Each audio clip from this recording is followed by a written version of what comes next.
पत्र पढ़ा तो तुरंत उसका हल मिल गया। तुम्हारे प्रश्न के उत्तर में मैंने कहा था कि मुझे पत्र में केवल एक ही शब्द मिला है, वह है बाइसिकल। आश्चर्य होता है कि मैंने साइकिल पर पहले क्यों नहीं ध्यान दिया। दरअसल आज जब मैं सोचता हूँ तो मुझे साइकिल के अतिरिक्त कुछ दिखाई ही नहीं देती, क्योंकि इतनी आसानी से निशंक हत्या का अन्य कोई उपाय संभव ही नहीं है। आप सड़क पर चल हैं, एक साइकिल सवार सामने से आता है, वह आपको एक ओर हो जाने के लिए घंटी बजाता है और चला जाता है। आप सड़क पर गिर जाते हैं या कहो मर जाते हैं। कोई व्यक्ति साइकिल सवार पर संदेह नहीं करता, क्योंकि उसके दोनों हाथ हैंडल को पकड़े थे। वह हत्या कैसे कर सकता है?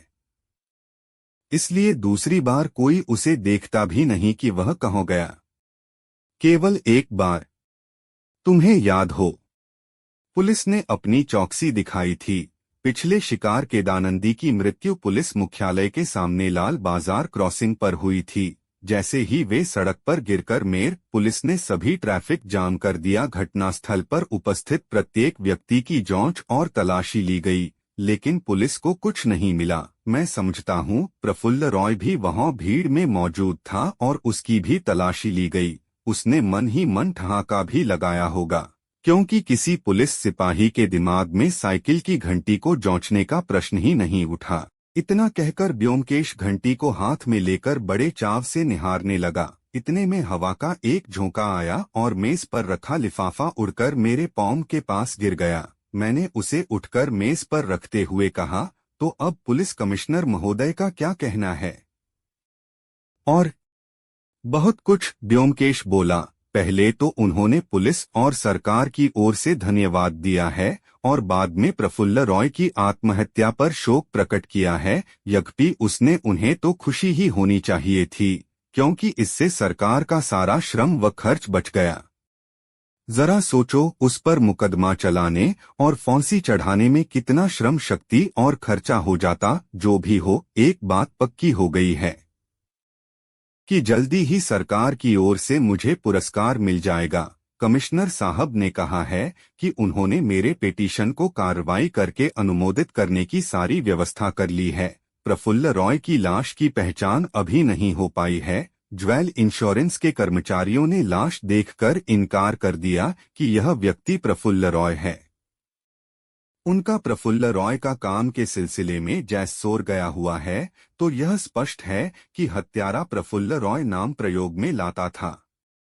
उसका वास्तविक नाम क्या है यह अभी पता नहीं चला है। खैर, मेरे लिए तो वही प्रफुल्ल रॉय है। और अंत में कमिश्नर ने एक दुख का समाचार दिया है। यह घंटी मुझे पुलिस को दे देनी होगी, क्योंकि अब यह सरकार की संपत्ति हो गई है। मैंने हंसकर कहा, तुम तो मुझे लगता है इस घंटी के दीवाने हो गए हो। तुम देना नहीं चाहते, क्यों है न यही बात? ब्योमकेश ने भी हंसते हुए कहा, यह सही है। यदि सरकार मुझे 2000 के पुरस्कार के यह घंटी दे दे तो मुझे खुशी होगी, लेकिन फिर भी मेरे पास प्रफुल्ल रॉय एक यादगार है। वो क्या है? क्या तुम भूल गए? वह 10 रुपए का नोट। मैं उसे जड़वाऊंगा। वे रुपए मेरे लिए अब 1000 रुपए से भी ज्यादा का है। ब्योमकेश ने जाकर घंटी को अपनी अलमारी में रखा और ताला लगा दिया। वह जब वापस आया तो मैंने पूछा, ब्योमकेश, अब तो बताओ, बिल्कुल सच सच बताना, क्या जानते थे कि पान में जहर था? ब्योमकेश कुछ क्षणों तक चुप रहा, फिर बोला, देखो, जानकारी में और अज्ञात के बीच का कुछ भाग अनिश्चय का होता है, जिसे हम संभावना का क्षेत्र कह सकते हैं। फिर कुछ ही देर बाद बोला, क्या समझते हो, क्या यह उचित होता यदि प्रफुल्ल रॉय की मृत्यु एक साधारण अपराधी की तरह होती? मैं नहीं समझता। इसके विपरीत उसका अंत बहुत मौजू था। उसने यह दिखा दिया कि हाथ पैर बौंधे एक अपराधी के रूप में भी उसने कितने सहज रूप से मृत्यु का वरण किया। क्या वह कम कलाकार था? मेरे पास कोई उत्तर नहीं था, क्योंकि एक सत्यान्वेषी के मन में अपने अपराधी के लिए कब और कहाँ प्रशंसा और सहानुभूति पैदा होती है, इस दुर्गम मार्ग की कल्पना करना मेरे लिए आसान नहीं था। पोस्टमैन आवाज सुनाई ही दोनों ने उत्सुकता से आगंतुक को देखा। ब्योमकेश के नाम रजिस्टर्ड पत्र था। उसने पत्र लेकर खोला। उसके हाथ में एक रंगीन शीट दिखाई दी, जिसे उसने मुस्कराते हुए मेरी ओर बढ़ा दिया। मैंने देखा, आशु बाबू की ओर से भेजा गया 1,000 रुपए का चेक था।